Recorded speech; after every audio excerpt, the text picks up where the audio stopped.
junglo de...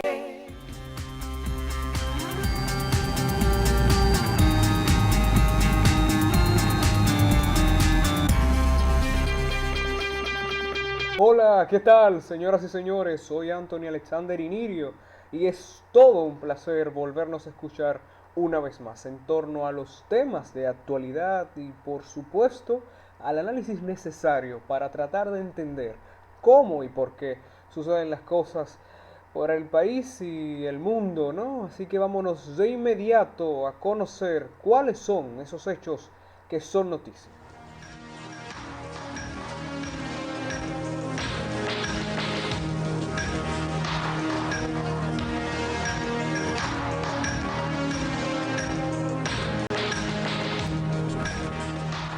Domínguez Brito acaba de decir que sancionar a jueces ligado a corrupción merece toda la aprobación ciudadana. El procurador general de la República manifestó hoy que había la necesidad de tomar grandes decisiones respecto a la corrupción dentro del sector justicia, por lo que favorecía la decisión del Consejo del Poder Judicial de destituir a 3 jueces implicados de negociar sentencias. Y yo pienso que sí, la única manera de sanear el sistema es de que las impurezas del organismo broten y sean condenados. Exactamente, estamos hablando del Consejo del Poder Judicial que ordenó la destitución de los jueces de la Cámara Penal de la Corte de Apelación del Departamento Judicial de Santo Domingo, Víctor Lebrón Gallego Espinosa, y de la segunda sala del Juzgado de Trabajo de esa misma jurisdicción, a José Dionisio.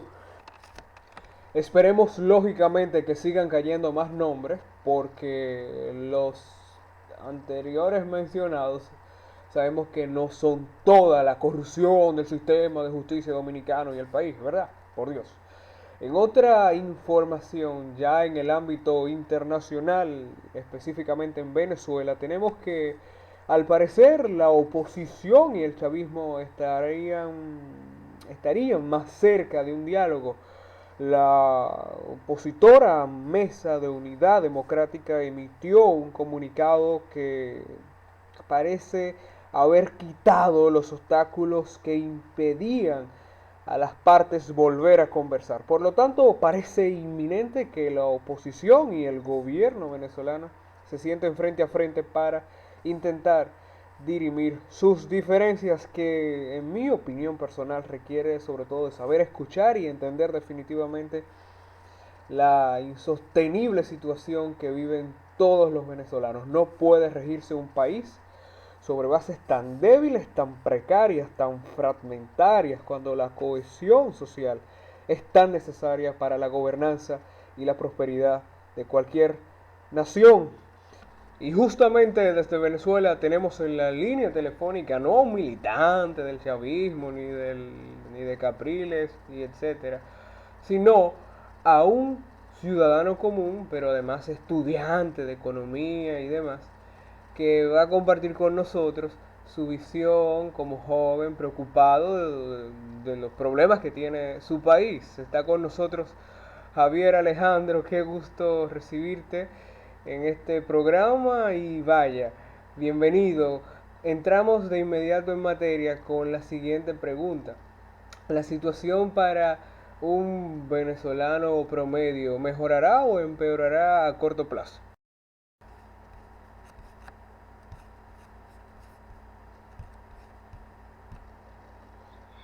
Hola, ¿qué tal? ¿Cómo están? Mi nombre es Javier Hernández, soy venezolano y soy estudiante de Economía.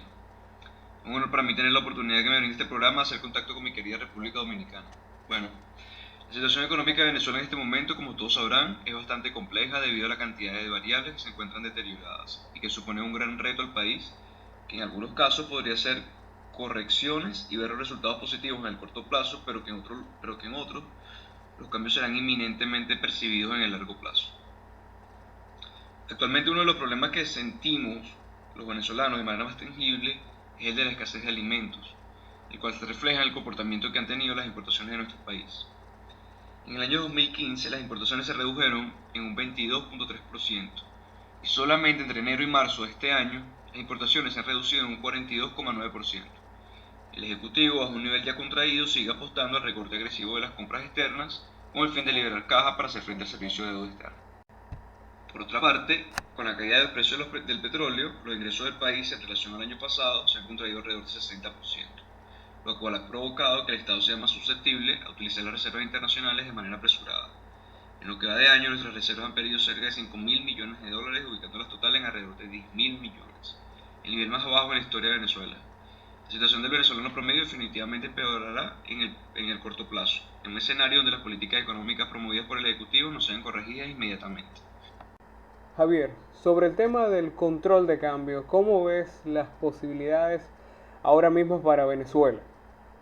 Bueno, más allá del control de cambio, hay que recordar que nuestra economía es sumamente controlada, lo que significa que el Estado tiene una participación en esta bastante significativa, por así decirlo. Solo tenemos un control de cambio, sino también tenemos un control de precio, el cual limita el precio de venta de la mayoría de los productos básicos, lo cual también ha generado que el problema de la escasez se profundice, debido a la altísima inflación que hoy en día se vive en Venezuela, frente a la cual los productores obviamente no tienen esa capacidad de reaccionar como se esperaría en cualquier otra economía más abierta. Con respecto al control de cambio, la variable clave para explicarles esta situación de este aspecto es la liquidación de divisas por parte del Estado venezolano a la empresa privada. Hoy en día las liquidaciones de divisas al sector privado por parte de los mecanismos oficiales son prácticamente inexistentes. Durante los primeros 5 meses del 2016, el promedio diario de liquidaciones se estima que fue de 13.5 millones de dólares, que frente al promedio de 50.5 millones de dólares del mismo periodo del año pasado, da una caída de 73.4%. Más aún, en el mes de mayo, las liquidaciones promedios diarias se ubicaron en torno a 12.2 millones de dólares, lo que representa una contracción del 67,9%. Como se puede observar, a pesar de la implementación de nuevos mecanismos cambiarios, el mercado oficial sigue prácticamente seco, lo que configura la fuerte contracción de las importaciones privadas y la paralización técnica de la industria nacional.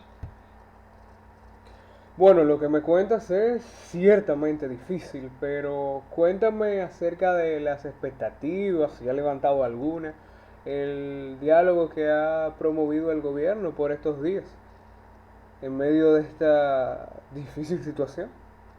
Bueno, el panorama político evidentemente sí ha mostrado grandes expectativas con respecto al diálogo que se promueve actualmente entre el Ejecutivo, la UNASUR, el Vaticano y los expresidentes. Pero para el venezolano promedio, la verdad es que sus esperanzas no están totalmente puestas sobre el diálogo debido a los antecedentes que ya hemos tenido al respecto.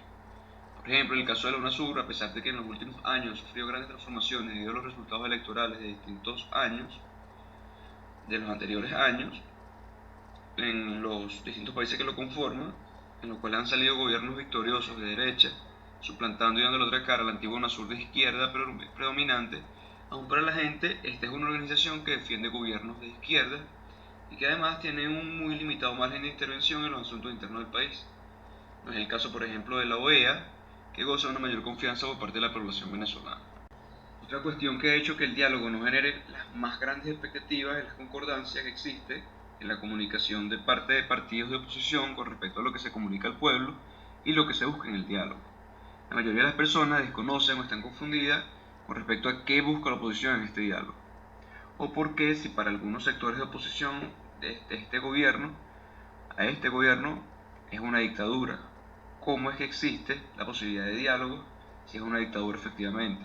O sea, el tema comunicacional considero que ha jugado en contra del diálogo en sí y de la expectativa que este pueda generar. Entonces, Javier, ¿cuál es la perspectiva de solución que tienes acerca de tu país y todas las situaciones terribles que has descrito y que a la vez son insostenibles, ¿no? Bueno, resulta complicado pensar en un plan que resuelva todas las problemáticas que actualmente afectan a nuestro país precisamente por la complejidad de cada una. Sin embargo, sí existe una serie de medidas que se podrían tomar en el corto plazo para frenar el avance de la crisis. En primer lugar, todas las medidas que se apliquen tienen que estar orientadas hacia generar confianza en cada uno de los sectores productivos del país, al igual que hacer inversionistas extranjeros para recuperar el aparato productivo nacional. Con una popularidad de apenas 18%, Al presidente Nicolás Maduro se le hace extremadamente difícil generar esta confianza o tomar alguna medida que suponga la promoción de la austeridad por no gozar precisamente de aceptación popular, lo cual podría desencadenar un estallido social en nuestro país. También hay cambios estructurales que considero debe sufrir la legislación venezolana para promover esta confianza. Por ejemplo, en relación a la capacidad del presidente de la República de expropiar empresas sin ningún reembolso o sin justificación alguna. Creo que el Estado venezolano debe buscar y aligerar sus cargas y el único sector en capacidad de asistirlo es el sector privado. Pero sin su confianza ni apoyo estos cambios no serán posibles, lo que se traducirá en el deterioro mayor de la calidad de vida del venezolano. Obviamente hay otras medidas que pueden ser ya consideradas a largo plazo que deben apuntar hacia el levantamiento de los controles. Por ejemplo, el control de cambio ha provocado que el precio de la divisa en el mercado paralelo sea una cuestión inmesurable de hasta 500% mayor que el precio oficial. Y debido a la incapacidad del Estado de liquidar divisas suficientes, entonces este precio sigue aumentando. Por otro lado, el control de precios que también ha hecho que las personas tengan que comprar los mismos productos regulados en precios que los quintuplican, que los sextuplican en el mercado paralelo, también es un indicador. Ojalá y al final del día haya un acercamiento serio de diálogo entre todas las partes y de una vez y por todas cambie el rumbo de esa nación que ha sido tan amiga y solidaria con la República Dominicana. Bueno, yo levanto campamento por el día de hoy. Seguimos la conversación en Twitter. Gracias a todos por su fiel sintonía.